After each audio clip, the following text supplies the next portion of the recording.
ಎಲ್ರಿಗೂ ಸ್ವಾಗತ. ಶನಿಯನ್ನು ನಮ್ಮ ಕರ್ಮಗಳಿಗೆ ಅನುಗುಣವಾಗಿ ಫಲ ನೀಡುವ ದೇವರು ಎಂದು ಹೇಳಲಾಗುತ್ತದೆ. ಶನಿಯ ಸಂಚಾರದಿಂದ ರಾಶಿಗಳ ಮೇಲೆ ಶುಭ ಮತ್ತು ಅಶುಭ ಪ್ರಭಾವವನ್ನು ನೋಡಬಹುದಾಗಿದೆ.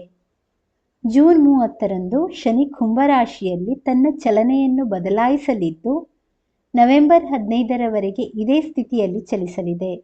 ಶನಿಯ ಈ ಸಂಚಾರದಿಂದ ಯಾವ ರಾಶಿಗೆ ಶುಭವಾಗಲಿದೆ ಎಂದು ಇಲ್ಲಿ ತಿಳಿಯೋಣ ಬನ್ನಿ. ಮೇಷರಾಶಿ.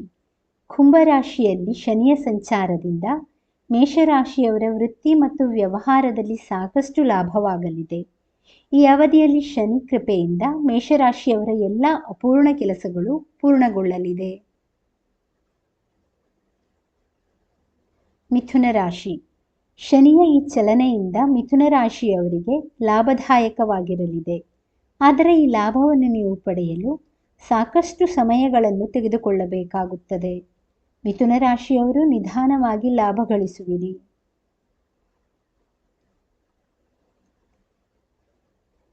ಧನುರಾಶಿ. ಧನುರಾಶಿಯವರಿಗೆ ಶನಿ ಸಂಚಾರದಿಂದ ಹೆಚ್ಚಿನ ಶುಭ ಫಲಗಳ ಪ್ರಾಪ್ತಿಯಾಗುವುದು. ಈ ಸಮಯದಲ್ಲಿ ನೀವು ಶುಭ ಸುದ್ದಿಯನ್ನು ಪಡೆಯಬಹುದು. ಧನುರಾಶಿಯವರು ಹೊಸ ಕೆಲಸ ಮತ್ತು ಹೆಚ್ಚಿನ ಹಣವನ್ನು ಗಳಿಸುವರು.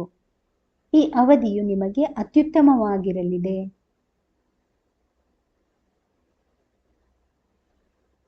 ಮೇಲೆ ಹೇಳಿರುವ ರಾಶಿಗಳಲ್ಲಿ ನಿಮ್ಮ ರಾಶಿಯೂ ಒಂದಾಗಿದ್ದರೆ ನೀವು ಶನಿದೇವನ ವಿಶೇಷ ಕೃಪೆಗೆ ಪಾತ್ರರಾಗುವಿರಿ. ಇದರಿಂದಾಗಿ ಸುಖ ಸಂತೋಷದ ಜೀವನ ನಿಮ್ಮದಾಗುವುದು ಗ್ಯಾರಂಟಿ. ವೀಕ್ಷಕರೇ, ಈ ಮಾಹಿತಿ ಇಷ್ಟವಾದಲ್ಲಿ ದಯವಿಟ್ಟು ವಿಡಿಯೋವನ್ನು ಲೈಕ್ ಮಾಡಿ, ಚಾನಲನ್ನು ಸಬ್ಸ್ಕ್ರೈಬ್ ಮಾಡಿ. ಕೇಳಿದ್ದಕ್ಕಾಗಿ ಧನ್ಯವಾದಗಳು.